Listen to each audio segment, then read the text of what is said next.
الحمد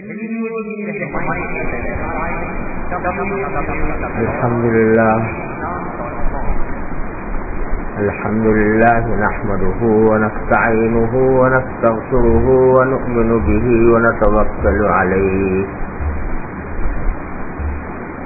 ونعوذ بالله من شرور أنفسنا ومن سيئات أعمالنا من يهده الله فلا مضل له ومن يضلله فلا هادي له وأشهد أن لا إله إلا الله وحده لا شريك له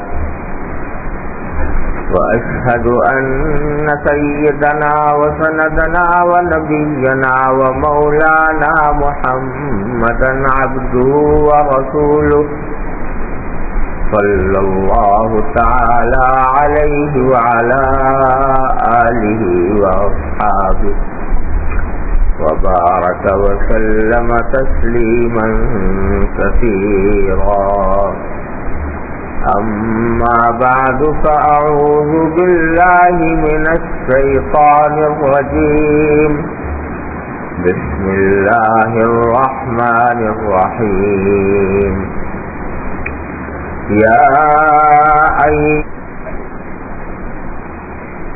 الحمد لله نحمده ونستعينه ونستغفره ونؤمن به ونتوكل عليه ونعوذ بالله من شرور أنفسنا ومن سيئات أعمالنا من يهده الله فلا مضل له ومن يضلله فلا هادي له وأشهد أن لا إله إلا الله وحده لا شريك له وأشهد أن سيدنا وسندنا ونبينا ومولانا محمدا عبده ورسوله صلى الله تعالى عليه وعلى آله وأصحابه وبارك وسلم تسليما كثيرا أما بعد فأعوذ بالله من الشيطان الرجيم بسم الله الرحمن الرحيم يا أيها الذين آمنوا اصبروا وصابروا ورابطوا واتقوا الله لعلكم تفلحون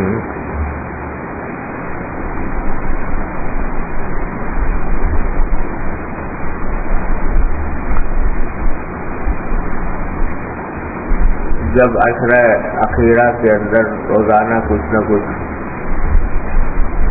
بیان کرنے کا سلسلہ شروع کیا تھا تو یہ آیت میں نے اس وقت تلاوت کی تھی اور خیال یہ تھا کہ اس میں جو 4 باتوں کا حکم دیا گیا ہے ان کی تفصیل کچھ کرنے کی کوشش کروں گا تو انشاءاللہ عشرہ اخیرہ کے تکمیل تک یہ پوری ہو جائے گی. لیکن پہلی بات ہی کے اندر کچھ تفصیلات ایسی نکلتی چلی گئی کہ ابھی تک اس بیرو کا بیان بھی مکمل نہیں ہوا اور اس کی جو 3 قسمیں ہیں ان میں سے صبر علی الطاعہ اور صبر علی المعصیہ انہی کا کچھ بیان ہوا اور اب چاہتا تھا کہ باقی جو آگے جو صابرو و رابطو ہے واتقوا اللہ اس کے بارے میں کچھ عرض کروں. لیکن ابھی اس گرو کے بارے میں بھی بہت سی باتیں قابل ذکر ہیں، اور چونکہ مقصود جیسا میں نے عرض کیا یہ نہیں تھا کہ کوئی درس باقاعدہ ترتیب کے ساتھ کوئی درس ہو یا رسمی طور کا وعظ ہو، مقصود یہ تھا کہ جو اصلاح کی اپنی باتیں ہیں ان کو سمجھا جائے اور ان پر غور کیا جائے، اس میں جہاں اپنے اندر کوتاہی ہے تو اس کو دور کرنے کی کوشش کی جائے۔ اس لیے ضروری نہیں کہ آخر تک بات پہنچ ہی جائے۔ اب صرف آج کا دن ہے اور پرسوں کا دن ہے، جمعہ کے دن کوئی مجلس ہوتی نہیں، اس میں جتنا بھی جو اللہ تبارک و تعالیٰ جس حد تک بھی عرض کرنے کی توفیق عطا فرما دے، اللہ تعالیٰ اس کو ہمارے لیے اعمال کی اصلاح کا ذریعہ بنا دے۔ تو کل جو صبر عن المعصیہ کی بات تھی کہ معصیت سے رکنا، اپنے نفس کو معصیت سے روکنے کے لیے باندھنا، چاہے کتنا ہی دل چاہ رہا ہو کسی گناہ کا، اللہ کے لیے اپنی خواہش کو کچل کر گناہ سے رکنا، یہ ہے صبر علی المعصیہ، صبر عن المعصیہ۔ اور اس کے بغیر گزارا نہیں، کوئی ایسا منتر نہیں ہے، کوئی ایسا عمل نہیں ہے کہ آدمی وہ عمل کر لے، جادو کا عمل کر لے، منتر پڑھ لے اور گناہ سے خود بخود رک جائے۔ اگر ایسا ہوتا تو نبی کریم صلی اللہ علیہ وسلم سب سے پہلے وہ سکھا دیتے ساری امت کو کہ بھائی یہ پڑھیا کرو، گناہوں سے محفوظ رہو۔ اللہ تعالیٰ نے یہ دنیا پیدا ہی اس لیے کی ہے، اس میں نفس بھی پیدا کیا ہے، شیطان بھی پیدا کیا ہے، اور ملائکہ سے الگ ایک مخلوق اسی لیے پیدا کی ہے کہ ایسی مخلوق ہو کہ اس کے دل میں تقاضے بھی پیدا ہوں، گناہ کے تقاضے بھی پیدا ہوں، اور پھر یہ ان کو کچلے اور پھر یہ ملائکہ سے بھی آگے نکل جائے، کیونکہ ان میں تو نہ بھوک ہے، نہ پیاس ہے، نہ جنسی خواہشات ہیں، کچھ بھی نہیں ہے۔ وہ اگر گناہوں سے بچیں تو ان کا کوئی کمال نہیں ہے۔ اور انسان ان تمام خواہشات کے ہوتے ہوئے، تقاضوں کے ہوتے ہوئے جب اللہ تبارک و تعالیٰ کی خاطر رکتا ہے تو پھر وہ ہے اللہ تبارک و تعالیٰ کے ہاں بہت بڑے اجر کا، کہ عشق میں خواہش بھی تھی، سب کچھ تھا، تقاضے بھی ہو رہے تھے، دل بھی مچل رہا تھا، لیکن اس نے اپنے آپ کو روک لیا، اللہ کی خاطر روک لیا۔ یہی در حقیقت مقصود بھی ہے۔ تو یہ بات تھی۔ کل ایک صاحب نے مجھ سے بیان کے بعد کہا کہ میں نے اسی ذیل میں ایک جملہ یہ بھی کہا تھا کہ بعض اوقات گناہوں سے اپنے آپ کو روکنے کے لیے کچھ مباحات کو بھی ترک کرنا پڑتا ہے، مباح چیز ہوتی ہے اس کو بھی ترک کرنا پڑتا ہے۔ تو یہ میں سرسری طور سے کہہ کر گزر گیا تھا، تو ایک صاحب نے بعد میں ذکر کیا کہ کچھ اس کی وضاحت ہو جائے کہ کیسے کس قسم کے مباحات کو ترک کرنا پڑتا ہے۔ بات یہ ہے کہ جب ہمارا نفس اللہ بچائے گناہوں کا عادی ہو جاتا ہے، لذتوں کا عادی ہو جاتا ہے، تو اس کو گناہوں سے ہٹانے کے لیے جو مشقت ہوتی ہے، اس مشقت ہر ایک آدمی کے بس کا نہیں ہوتا کہ اس کو برداشت کر لے۔ اس لیے نفس کو گناہوں سے ہٹانے کے لیے بعض اوقات کچھ تمہید باندھنی پڑتی ہے اور اس کو کچھ دور سے لانا پڑتا ہے تقویٰ کے راستے پر. صوفیاء کرام کی اصطلاح میں اس کو مجاہدہ کہتے ہیں. مجاہدہ کہتے ہیں. ایک مرتبہ حضرت مولانا محمد یعقوب صاحب نانوتوی رحمۃ اللہ علیہ سے غالباً انہی سے کسی نے پوچھا, میں نے اپنے والد ماجد رحمۃ اللہ علیہ سے سنا, ان سے کسی نے پوچھا کہ حضرت یہ صوفیاء کرام جو ہے یہ مجاہدہ کرواتے ہیں, اور پہلے زمانے میں تو بڑے زبردست مجاہدے کروائے جاتے تھے. پہلے زمانے کے صوفیاء کرام بڑے زبردست مجاہدے کرواتے تھے. کوئی اگر آدمی اپنی اصلاح کے لیے گیا ہے خانقاہ میں تو وہاں وہ اس کو مشقت سے کام پہ لگا دیا. کھانے میں بھی اچھا کھانا جو ہے نا, معمولی سا کھانا کھلوایا تاکہ اس کے نفس خوشی ہو. اس قسم کے مجاہدات کراتے تھے. بعد میں قوا کمزور ہو گئے تو مجاہدات میں بھی کچھ نرمی آ گئی. تو کسی نے حضرت مولانا محمد یعقوب صاحب نانوتوی سے پوچھا کہ حضرت یہ جو صوفیاء کرام مجاہدے کرواتے ہیں یا مباحات چھڑواتے ہیں, اس کی کیا اصل ہے, یہ کیوں کرتے ہیں؟ تو حضرت نے فرمایا تمہاری ویسے سمجھ میں آئے گا نہیں, دیکھو یہ کاغذ ہے میرے پاس, یہ یوں مڑا ہوا ہے نا, اس کو اگر سیدھا کرنا چاہو تو یہ سیدھا ہوگا نہیں. 1000 کوشش کر لو, یہاں پر یہ اس کی وہ پڑی ہوئی ہے لکیر, تو اس وجہ سے وہ سیدھا نہیں ہوگا.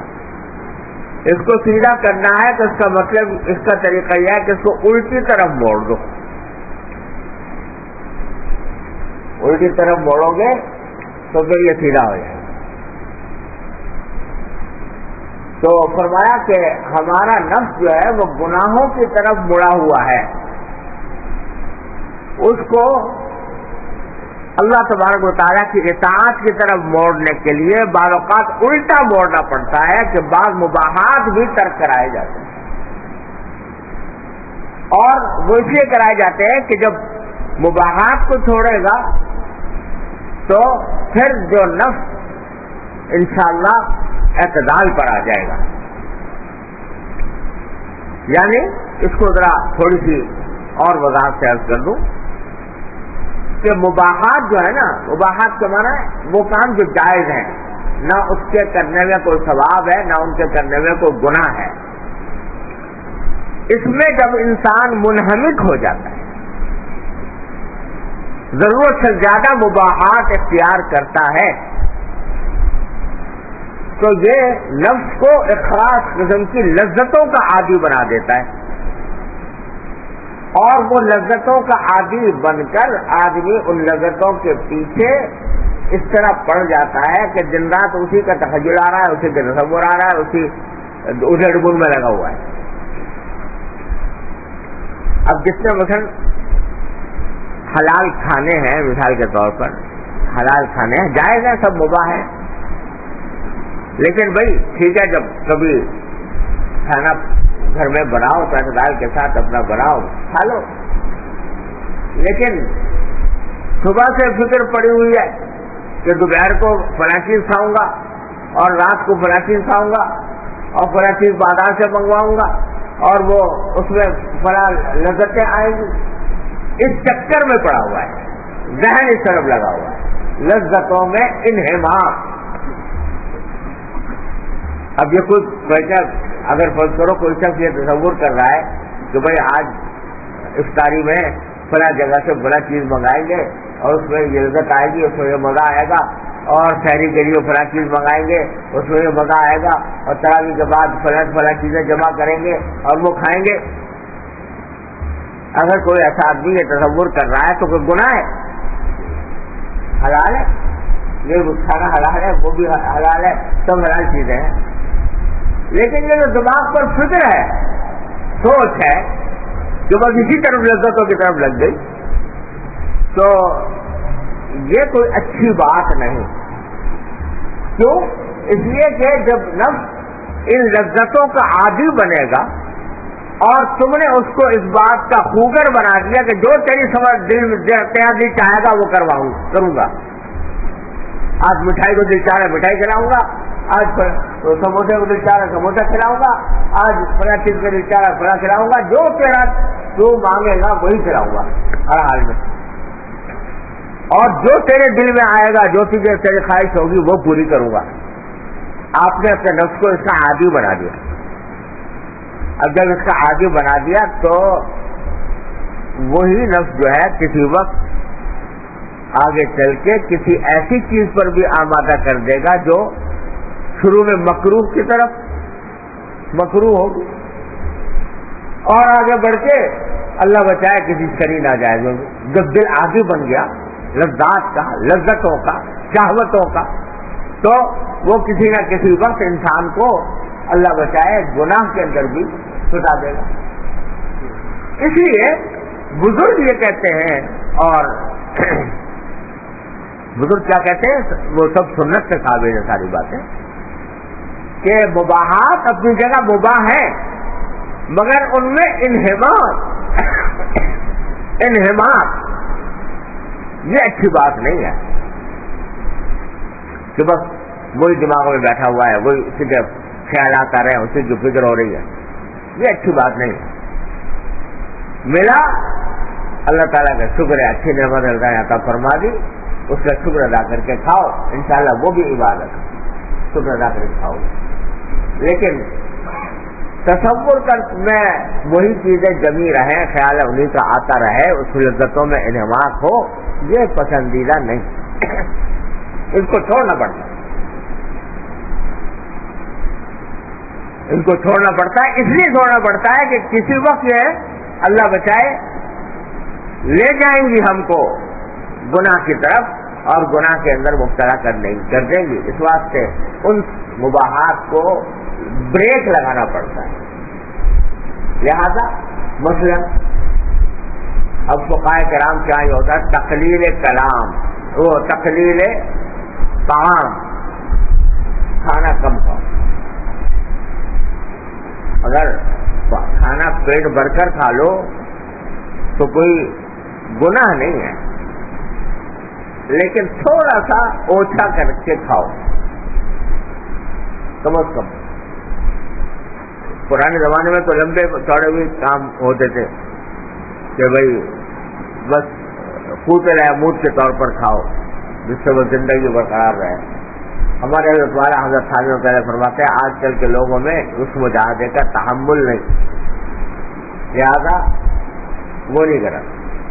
البتہ یہ فرمایا کہ تقلیل طعام اس حد تک کر لو کہ کھانے کے دوران ایک ایسا مرحلہ آتا ہے جب انسان کو یہ سوچ پیدا ہوتی ہے کہ میں اور کھاؤں کہ نہ کھاؤں، ہر انسان کو بیٹا ہر کھانے میں بیٹا ایک مرحلے پر آدمی کے دل میں یہ کشمکش پیدا ہوتی ہے، اس مرحلے پر چھوڑ دو تقلیل طعام۔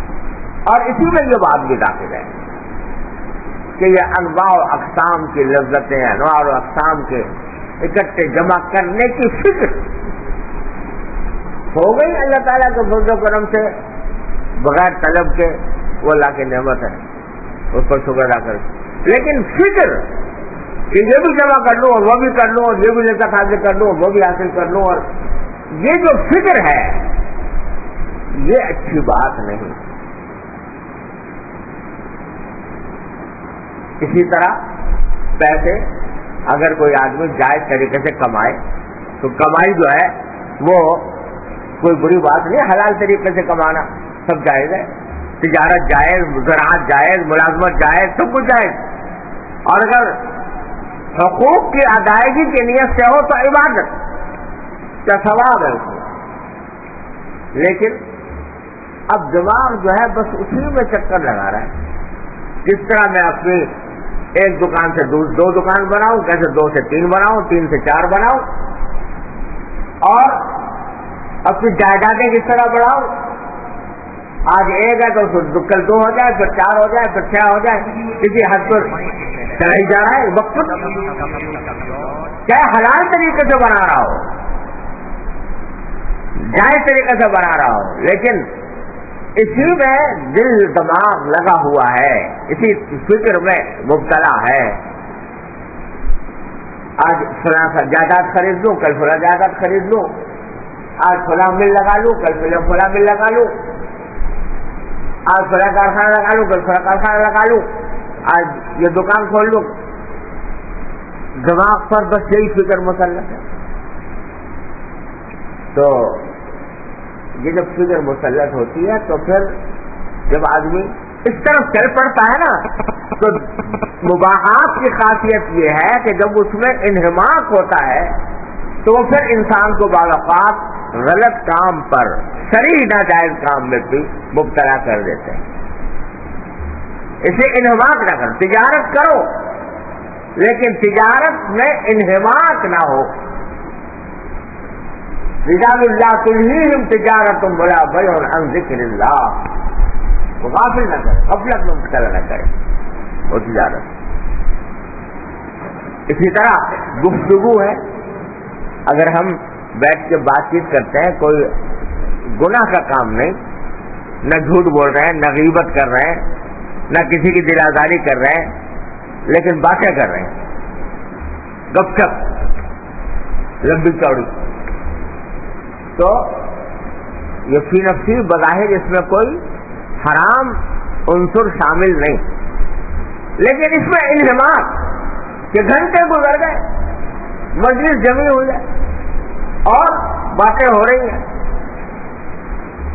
زبان رکتی ہی نہیں، تو کثرت کلام اگرچہ مباح ہو، لیکن یہ کثرت کلام جب زیادہ بڑھتی ہے تو کیا ہو جاتی ہے، یہ کسی نہ کسی وقت میں لے جا کے ڈال دے گی گڑھے میں۔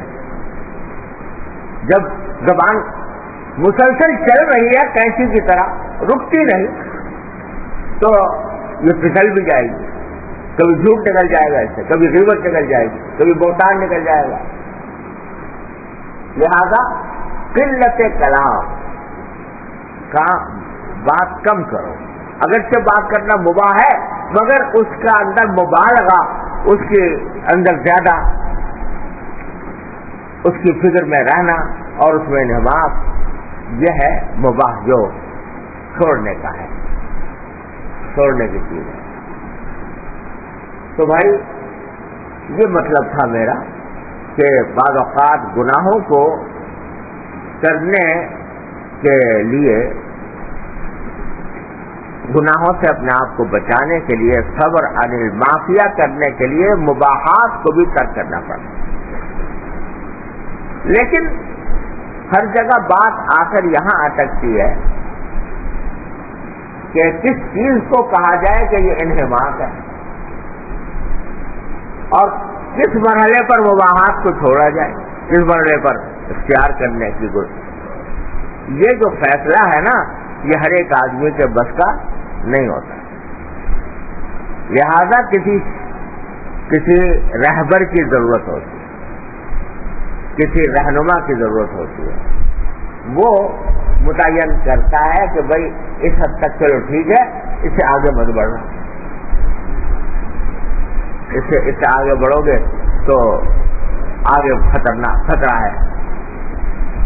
تو یہ چیز جو ہے یہ کسی رہبر کی رہنمائی سے حاصل ہوتی ہے، اور یہی چیز ہے جس کے لیے لوگ جایا کرتے تھے بزرگوں کے پاس اپنی اصلاح کرانے کی غرض سے، تو یہ مقصود ہوتا تھا کہ وہ ان کی اس قسم کی چیزوں میں رہنمائی فرمائے۔ تو یہ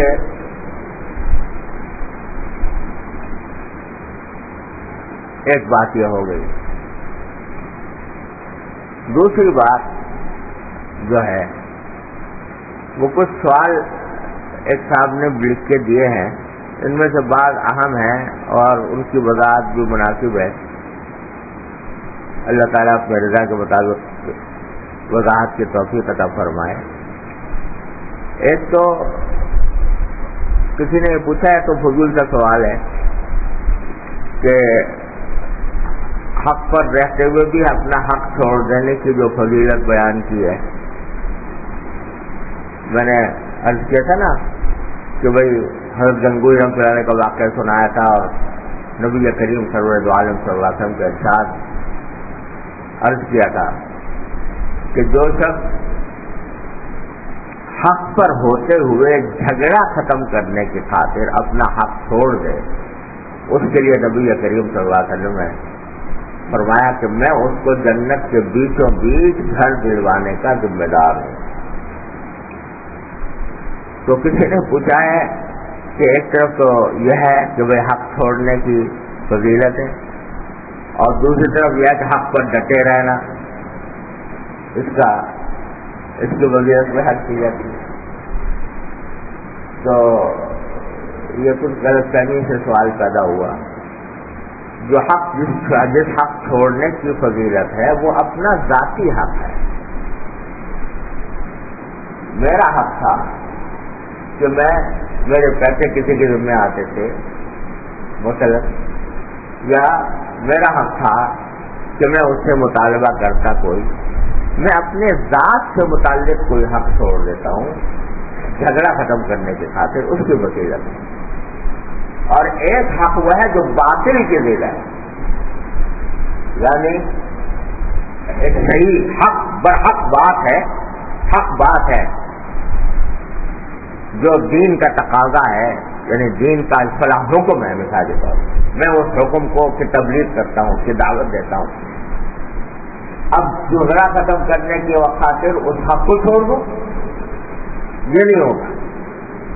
وہ ڈٹے رہنے والی بات ہے، چاہے کچھ ہو جائے میں اس حق کو چھوڑ نہیں سکتا. تو جس حق کو چھوڑنے کی فضیلت ہے وہ ہے اپنی ذات کا حق، اور جس حق پر ڈٹے رہنے کی کا حکم ہے وہ حق وہ ہے جو باطل کی ضد ہے، یعنی دین حق کا کوئی حکم ہے، دین حق کا کوئی مطالبہ ہے، دین حق کا کوئی مسئلہ ہے، اس کو میں دوسروں کی رعایت سے یا جھگڑا کرنے کو نہیں، اس کو چھوڑنا ٹھیک نہیں، وہ ڈٹے رہنے کا یہ وقت ہے. دوسرا ایک سوال یہ کیا ہے، تو چونکہ اس میں بھی بسا اوقات غلط فہمی پیدا ہوتی ہے، اس واسطے اس کا بھی جواب دے دیتا ہوں کہ اخلاص کے نہ ہونے اور ریا نہ کے ہونے کی بنا پر اعمال کو نہ کرنا یا مؤخر کر دینا بہتر ہے. یہ اپنی طرف سے فرض کر لیا انہوں نے. ریاکاری جس طرح کسی کو دکھانے کی خاطر کوئی عمل کرنا یہ ریاکاری ہے، اسی طرح کسی کے مخلوق کی وجہ سے کسی عمل کا ترک کرنا بھی ریاکاری ہے. یعنی فرض کرو کہ آپ کا معمول ہے کہ آپ اوابین کی نفلیں پڑھا کرتے ہیں مثال کے طور پر. اب کوئی لوگ آ گئے تو آپ یہ سوچیں کہ بھائی ان کے سامنے پڑھوں گا تو ریاکاری ہوگی، یا چھوڑ دو. یہ چھوڑنا غلط ہے، یہ بھی ریاکاری ہے.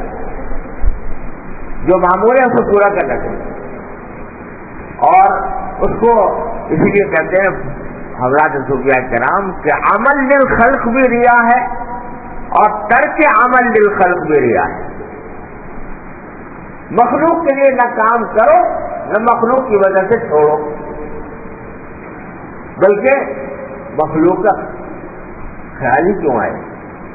اللہ کے لیے کرنا اللہ کے لیے کرو، اللہ کے لیے چھوڑنا اللہ کے لیے چھوڑو.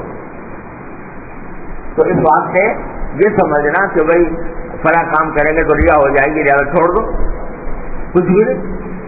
یہ سب شیطانی خیال ہے، نفسانی خیال ہے. اب کوئی آدمی چاہ رہا ہے کہ بھائی میں آج رات کو جا کے عبادت کروں گا، دل میں تازیہ پیدا ہوا، اللہ کی خاطر پیدا ہوا. اب اس میں چھوڑ دیں کہ بھائی 10 آدمی بیٹھے ہوئے مجھے دیکھ رہے ہیں اور مجھے اس میں ریاکاری ہو جائے گی، یہ کوئی ریاکاری نہیں ہوگی۔ بقول حضرت حکیم الامت تھانوی قدس اللہ تعالیٰ سے رو گے کہ ریا کوئی ایسی چیز نہیں جو خامخواہ لپٹتی پھرے تمہیں۔ ریا جو ہے یہ ایک اختیاری عمل ہے کہ اپنے اختیار سے اگر تم یہ کوئی کام کرو کہ بھائی لوگوں میں میری شہرت ہوگی، میرا نام نمود ہوگا، تو ریا ہوتی ہے۔ اور یہ جو ایسے ہی خیالات آتے رہتے ہیں یہ آنے دو، ان کو، ان سے کچھ نہیں ہوتا۔ اصل ابتدا میں جو عمل کر رہا ہو وہ عمل کر اللہ کے لیے کرو، اس میں کسی مخلوق کی وجہ سے نہ کرو، نہ مخلوق کی وجہ سے چھوڑو۔ بعض لوگ کہتے ہیں تسبیحات میں لے کر پھریں گے، تسبیحات میں لیں گے تو ریاکاری ہو جائے گی۔ ارے کچھ بھی نہیں ہوگی، اگر تم اپنے دل سے ریاکار نیت نہیں کرو گے تو کچھ بھی نہیں ہوگی۔ بقول ہمارے حضرات کے یہ تسبیح جو ہے یہ ایک مذکرہ ہے، یاد دلانے والی چیز ہے۔ ویسے اگر ہاتھ میں نہ ہو تو بس آپ غفلت ہو جاتی، ہاتھ میں ہو تو یاد دلا دی بھائی کچھ پڑھنا چاہیے۔ تو اس واسطے یہ جو عمل کو کرنا مخلوق کے لیے یہ بھی غلط ریا، اور مخلوق کی وجہ سے چھوڑنا یہ بھی ریا۔ تو ایک بات یہ ہوگی۔ دوسری گزارش، ایک اور سوال انہوں نے کیا ہے، جب کر دیا تو اگر مجھے اس کی وضاحت کر دوں آج آپ کے سامنے۔ ہمارے ہاں دین کے مختلف کام، مختلف شعبے میں کام ہو رہا ہے۔ الحمدللہ دین کے چونکہ مختلف شاخیں ہیں، مختلف شعبے ہیں، مقصود سب کا اللہ تبارک و تعالیٰ کی رضا تک پہنچنا ہے، دین کے تقاضوں پر عمل کرنا ہے۔ کسی نے کوئی راستہ اختیار کر لیا ہے، کسی نے کوئی راستہ اختیار کر لیا ہے، لیکن ہے سب دین کے شعبے۔ اب ہوتا یہ ہے کہ بعض اوقات جب آدمی کسی ایک راستے کو اختیار کرتا ہے تو اس کو مقصود بنا لیتا ہے اور سمجھتا ہے کہ بس یہی ہے دین، اور دوسرا جو ہے یہ سب فضول بات ہے۔ یہاں سے خرابی پیدا ہوتی ہے۔ اب مثلا دین کی تعلیم ہے، یہ بھی دین کا شعبہ ہے، بڑا اہم کام ہے۔ دین کی تبلیغ ہے، یہ بھی بہت اہم کام ہے، یہ بھی ضرورت کا کام ہے۔ اگر ضرورت پیش آئے تو جہاد ہے، اس کی بھی یہ بھی دین کا کام ہے۔ اللہ تبارک و تعالیٰ نے یہ بھی دین کا ایک کام رکھا ہے۔ اصلاح اعمال و اخلاق کے لیے خانقاہیں ہیں جہاں پر لوگوں کی تربیت کی جاتی ہے، ان کے اخلاق کو مجلہ مصفہ بنایا جاتا ہے، وہ بھی ایک اہم کام ہے۔ سب دین کے شعبے ہیں، ان میں سے کوئی بھی دین سے خارج نہیں، لیکن اگر ان میں سے کوئی ایک یہ سمجھ بیٹھے کہ جو کام میں کر رہا ہوں وہ تو ہے دین، اور باقی جو ہیں یا تو فضول ہے، یا ان کا کوئی مقام نہیں، یا یہ کہ وہ زیادہ قابل گوارا ہے، لیکن اصل کام وہ ہے جو میں کر رہا ہوں، تو یہاں سے خرابی پیدا ہوتی ہے۔ مثلا کوئی سمجھنے لگے کہ جو مدرسے میں تعلیم ہو رہی ہے بس وہ تو ہے، وہ تو دین کا کام ہے، اور جو تبلیغ ہو رہی ہے سب فضول کام ہے، جو جہاد ہو رہا ہے وہ فضول کام ہے، جو خانقاہوں میں بیٹھے تربیت کر رہا ہے وہ فضول کام ہے۔ تو یہ یہاں سے گمراہی پیدا ہوتی ہے، یہاں سے اختلاف پیدا ہوتا ہے۔ اسی طرح اگر کوئی سمجھے جو تبلیغ کا کام ہو رہا ہے بس وہ دین ہے، اور مدرسے والے فضول باتیں کر رہے ہیں، فضول کام کر رہے ہیں، اگر مدرسے والے نکلیں گے نہیں، چلا نہیں لگائیں گے تو وہ دین کے اوپر عمل کرنے والے نہیں ہیں۔ ملم یخرج فقط خرج، تو یہ تصور پیدا کر لیا، تو یہ بھی گمراہی ہے۔ کوئی شخص جہاد پہ نکلا ہوا ہے اور وہ یہ کہے کہ جو میں کر رہا ہوں وہ تو برحق ہے، اور باقی یہ تبلیغ والے جو کر رہے ہیں یہ سب فضول ہے، اور جو مدرسے والے کر رہے ہیں یہ فضول ہے. تو یہ گمراہی ہے. خانقاہ والے سمجھے کہ جہاں جو خانقاہ میں آ کر بیٹھ کے چلا کھینچ رہا ہے یا یہاں پر بیٹھ کر جو ضربے لگا رہا ہے بس وہ کام تو ہے صحیح، اور باقی سب جو ہے فضول ہے. یہ سب گمراہی کی بات ہے. ہر ایک کام اپنی اپنی جگہ مطلوب ہے، دین کا کام ہے، منزل سب کی ایک ہے، لہذا ان کو کرتے ہوئے. اب ہوتا ہی ہے جب ایک ذہنیت یہ پیدا ہو جاتی ہے تو اب اگر فرض کرو کسی ان میں سے کسی بھی جماعت، کسی بھی گروہ کی کسی کوتاہی پر متنبہ کیا جائے خیر خواہی سے ہی صحیح، تو اس کو فوراً مخالفت کا رنگ دے دیا جاتا ہے. یہ مخالف ہے.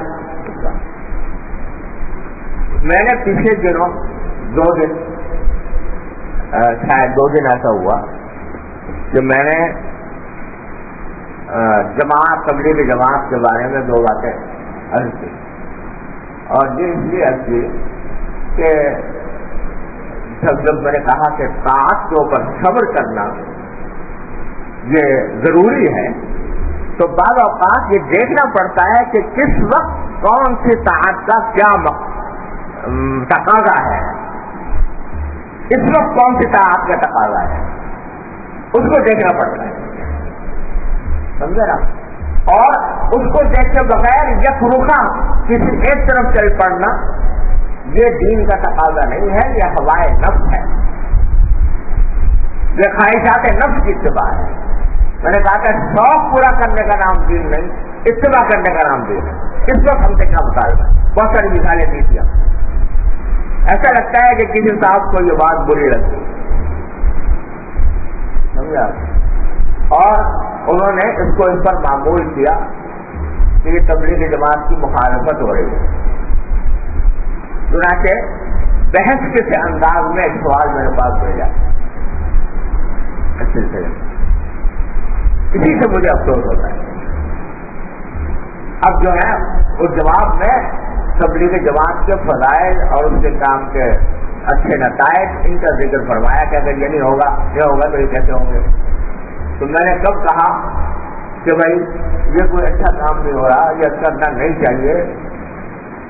لیکن مشکل یہی ہے کہ جب دماغ میں ایک بات یہ بیٹھ جاتی ہے کہ حق وہ ہے جو میں کر رہا ہوں، اور اس کے خلاف اگر کوئی آدمی اخلاص سے، محبت سے، پیار سے کسی زیادتی کے بارے میں بتائے کہ فلاں کام زیادتی کا ہو رہا ہے تو اس کو فوراً مخالفت پر معمول کر کے اس کی جوابدہی کی بلند ہو جائے.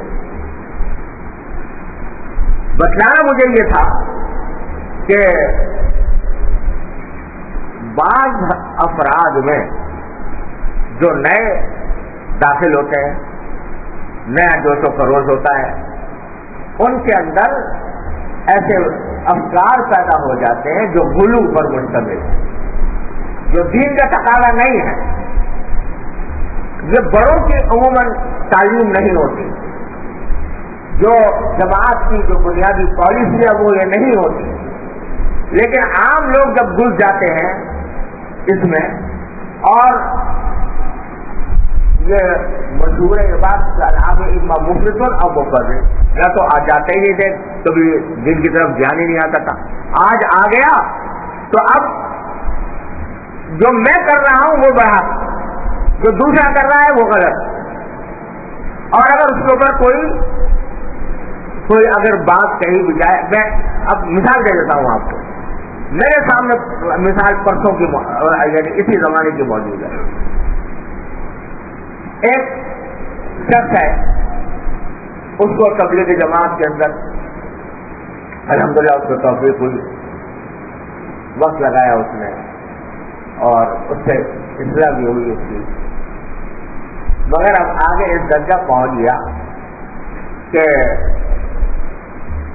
بیوی ہے، بچہ ہے اور ماں ہے، ماں سے کہتے ہیں تو جا کر گھر میں کام کر کے کام کر، میں نہیں کروں گا، میں تو دین کے خاطر چلا لگاؤں گا، میں دین کے خاطر چلا، یہ سب دنیا ہے، کمانا کھانا سب دنیا ہے، اور میں اگر اپنی بیوی کے لیے اپنے بچوں کے لیے کماؤں گا، یا مجھے ملازمت کی پرواہ نہیں ہے، چھوٹ جائے، مگر میں اپنے وقت پہ چلا لگاؤں گا۔ وہ پوچھتی ہے کہ بھائی یہ تیرے بیوی کو پیسے کہاں سے کھائے گا؟ بالکل غریب لوگ ہیں، کہاں سے کھائے گی، بچوں کہاں سے؟ کہ تو جا کے گھروں میں جا کر کام کر، برتن مان، پیسے کما، اور بیوی سے کہا تو گھر میں بیٹھ کے سلائی کر، اور اس سے کہا میں ذمہ دار نہیں ہوں، میں تو چلے پہ جا رہا ہوں۔ تو میری آنکھوں کے سامنے کی بات ہے یہ، ابھی بلا کے دکھا سکتا ہوں اس آدمی کو۔ تو اب بتاؤ یہ کیا دین ہے؟ اللہ تبارک و تعالیٰ تمہارے دل میں حق رکھا ہے، تمہاری بیوی کا حق ہے، تمہارے بچے کا حق ہے، تمہیں شرم نہیں آتی کہ ماں کو کہتے ہو تو جا کے کماؤ اور گھر میں جا کے کام کرو، اور تمہیں خدا کا خوف نہیں آتا، تمہیں شرم نہیں آتی، اس کو دین قرار دے رہے ہو، دین کے سے برگشتہ کر رہے ہو لوگوں کو۔ یہ مثال ہے، اور ایسی ایک نہیں دسوں مثالیں ایسی پیدا ہوتی ہیں۔ اس کو میں کہہ رہا ہوں کہ جس شخص کے دماغ میں یہ خناس سما گیا ہے وہ نکالے اس خناس کو، اور یہ دیکھے کہ وقت پر دین کا کون سا اس وقت دین کا تقاضا کیا ہے، اس پر عمل کرے۔ ایک رخ پہ چل کھڑا ہونا یہ نہ دین کا تقاضا ہے، اور نہ سچی بات یہ ہے کہ جماعت کے جو اکابر ہیں ان میں سے کسی کی تعلیم نہیں، کسی نے ایسی تعلیم نہیں دی، بلکہ اس کے خلاف تبدیل میں نے سنی ہے۔ لیکن یہ جو چھٹ بہیے ہیں یہ آ کر بغیر کچھ پڑھے لکھے اور بغیر کچھ سوچے سمجھے امیر بن جاتے ہیں، اور وہ دنیا کو گمراہ کرتے ہیں۔ تو خدا کے لیے اس بات کو سمجھو، اور اگر کوئی آدمی کہہ رہا ہو اخلاص سے، اس کو اپنا دشمن مت سمجھو، اس کو اپنا مخالف نہ سمجھو کہ آپ جو کہہ رہے ہو۔ اور میں نے پہلے اسی دن کہا تھا کہ الحمدللہ اللہ تعالیٰ کے فضل و کرم سے اس جماعت کا جتنا فائدہ پہنچا ہے کسی جماعت سے اتنا فائدہ نہیں پہنچا۔ یہ حضرت مولانا محمد الیاس صاحب رحمۃ اللہ علیہ کے سینے کی آگ ہے، جس سے الحمدللہ پوری دنیا کے اندر ایک نور پھیلا دیا ہے۔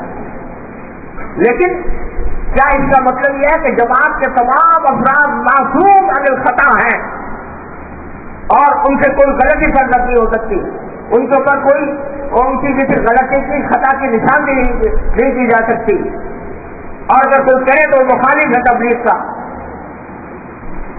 یہ دماغ سے خدا کے لیے ذہنیت ختم کرو ان کو۔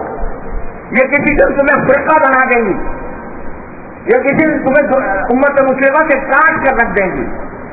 اس فکر کو ختم کرو، اور خاص طور سے جو اہل علم ہیں ان کو چاہیے کہ اس فکر کو مٹائیں اور اعتدال پر لانے کی کوشش کریں۔ جو اصل دعوت حضرت مولانا محمد الیاس صاحب قدس اللہ تعالیٰ سن رہا، میرے والد ماجد رحمۃ اللہ علیہ جب عیادت کے لیے تشریف لے گئے تو حضرت مولانا رو پڑے، اور رو پڑنے کی ایک وجہ یہ بتائی کہ میں نے الحمدللہ پہلے تو یہ فرمایا کہ جماعت کا کام اتنا زیادہ پھیل گیا ہے ساری دنیا کے اندر، مجھے ڈر ہوتا ہے کہ یہ استدراج نہ ہو، الحمد للہ۔ وہ اللہ کا بندہ یہ سوچ رہا ہے، تو ہم والد ماجد نے فرمایا کہ الحمدللہ میں آپ کو اطمینان دلاتا ہوں کہ استدراج نہیں ہے۔ انہوں نے پوچھا دلیل کیا ہے، تو فرمایا کہ جس شخص کے ساتھ استدراج ہوتا ہے اس کے دل پر واہمہ بھی نہیں گزرتا کہ استدراج ہے۔ یہ آپ کو جو خطرہ ہو رہا ہے یہ خود اس بات کی دلیل ہے کہ استدراج نہیں۔ تو پہلے میری تسلی، حضرت کو بڑی تسلی ہوئی، پھر انہوں نے فرمایا کہ مجھے یہ ڈر ہے کہ یہ جماعت عام لوگوں کے ہاتھوں میں جا رہی ہے، عوام کے ہاتھوں میں، اور کہیں ایسا نہ ہو کہ یہ غلو اور اسراف میں پڑ جائے گا۔ یہ والی جماعت رب اللہ نے فرمایا. تو وہ غلو الفاظ اب آنکھوں سے نظر آ رہا ہے ان لوگوں میں جو علم صحیح ہے نہیں. اور اگر کوئی ذرا سی بات کتنے ہی اخلاص سے, کتنی ہی محبت سے, کتنے ہی پیار سے کہیں جائے, اس کو فوراً مخالفت ہے. تو خدا کے لیے اس طرز عمل سے خود بھی بچو اور دوسروں کو بھی بچو. جو بات کہی گئی تھی وہ یہ کہ یہ جو نیچے کے لوگ ہیں بہت چلے. اب آپ کو میں اپنا واقعہ بتا دیتا ہوں. یہ میری اتوار کی مجلس ہوا کرتی پہلے جمعہ کو. میں تو خود کرتا نہیں تھا. حضرت مولانا ہمارے حضرت ناظم صاحب ہمارا سامان محمود صاحب نے مجھ سے اصرار سے فرمایا کہ بھائی تم وہاں مسجد نعمان لکھویلا میں جمعہ کے بعد کچھ بجے. حضرت نے اس کا حکم تھا, میں نے اعلان کروا دیا. اعلان ہوا تو مسجد کے محلے کے حضرات جو ہیں تبلیغ کی جماعت کے حضرات وہ آئے کہ جی یہ آپ جمعہ کے دن نہ کیا کریں. میں نے کہا بھائی کیوں؟ کہ وہ ہمارا گشت ہوتا ہے, تو اس وجہ سے ٹھیک ہے یہ بات ہم ایسے وقت کر لیتے ہیں جس میں تعارض نہ ہو, وہ بھی ضروری کام ہے. تو آپ کس وقت کرتے ہیں؟ میں نے کہا جی پتہ نہیں مغرب کے بعد کا یا عشاء کے بعد کا. میں نے کہا وہ تو مغرب کے بعد عشاء کے بعد ہوتا ہے اور عصر کے یہ بیان عصر کے بعد ہوگا. تو اس پر کہنے لگے جی اصل میں جب آپ کی مسجد میں شریک ہوں گے تو پھر ہمارے گشت میں نہیں آئیں گے لوگ مغرب کے بعد عشاء کے بعد. تو میں نے کہا بھائی یہ تو مناسب, یہ تو کوئی ایسی بات بتائے کہ معلوم ہو رہی, ہمیں ترغیب دیں گے ان کو مسجد سے جاؤ. تو کوئی اس میں کوئی تعارف تو ہے نہیں. اوقات جھوٹ کے منہ سے جو ان کے جملہ نکلا وہ یہ کہ آپ دین کے راستے میں رکاوٹ پیدا کر رہے ہیں. جھوٹ سے یہ جملہ دین کے راستے میں رکاوٹ پیدا کر. اب بتاؤ کہ وہ صرف 10 دین ہے اور یہ بیٹھ کر جو قرآن و حدیث کی بات سنائی جا رہی ہے یا دین کی طرف متوجہ کیا جا رہا ہے, یہ دین نہیں ہے. تو یہ چیز ہے جس کو میں کہہ رہا ہوں غلو ہے, جو تباہی کی طرف لے جا رہا ہے غلو. اور اگر ان باتوں کو ذکر کیا جائے تو یہ پرچہ آ جاتا ہے کہ وہ ایک طرح سے ہم نے مخالفت کر دی.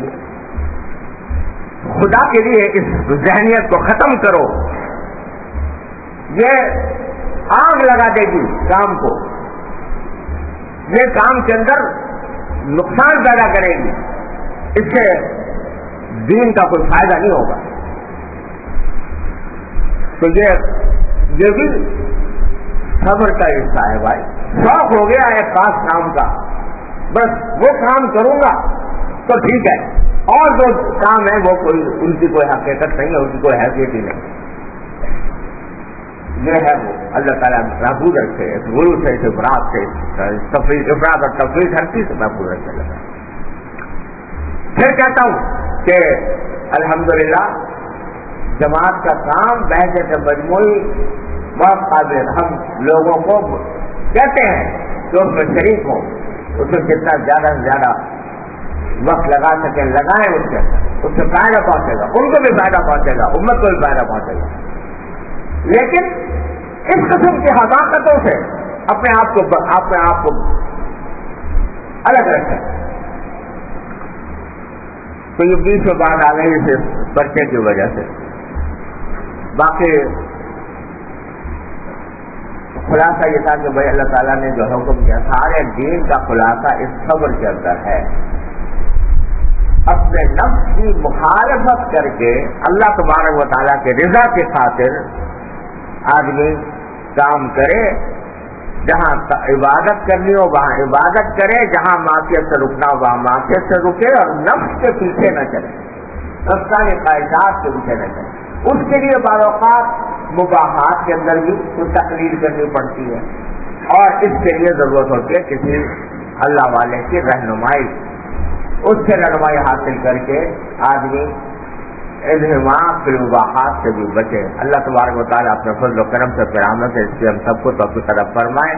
اب ایک دن رہ گیا ہے پرسوں کا، جو اللہ تعالیٰ نے دل میں ڈالا تو وہاں تک کر لیں گے، بعد میں اللہ نے توفیق دی تو عید کے بعد جو اتوار کا مجلس ہوتی ہے اس میں بات چلتی رہے گی انشاءاللہ۔ اللہم صلی علی سیدنا مولانا محمد وعلی آل محمد کما صلیت علی ابراہیم وعلی آل ابراہیم ربنا ظلمنا انفسنا وان لم تغفر لنا وترحمنا لنكن من الخاسرین ربنا آتنا فی الدنیا حسنۃ وفی الآخرۃ حسنۃ وقنا عذاب النار۔ یا اللہ اپنی رحمت سے ہمارے تمام گناہوں کو معاف فرما، یا اللہ ہمارے اعمال و اخلاق کی اصلاح فرما، یا اللہ ہمیں سیدھے راستے پہ چلنے کی توفیق عطا فرما، یا اللہ ہر طرح کے شر و فتنے سے ہماری حفاظت فرما، یا اللہ دین کی صحیح سمجھ ہمیں عطا فرما، یا اللہ رحمت سے دین کی ہمیں صحیح سمجھ عطا فرما، اے اللہ پر عمل کی توفیق عطا فرما، اس پر استقامت عطا فرما، اے اللہ اپنے رحمت سے اپنے فضل و کرم سے نفس و شیطان کے مقائد سے ہماری حفاظت فرما، یا اللہ نفس و شیطان کے مقائد سے ہماری حفاظت فرما، یا اللہ ہمیں اخلاص کامل عطا فرما، اپنی رضا کامل عطا فرما، یا ارحم الراحمین، یا غیاث المستغیثین، یا امان المستجیرین، یا مجیب دعوت المضطرین، رحمان الدنیا ورحیمہا، ارحمنا برحمت تغنینا بها عن رحمت من سواک۔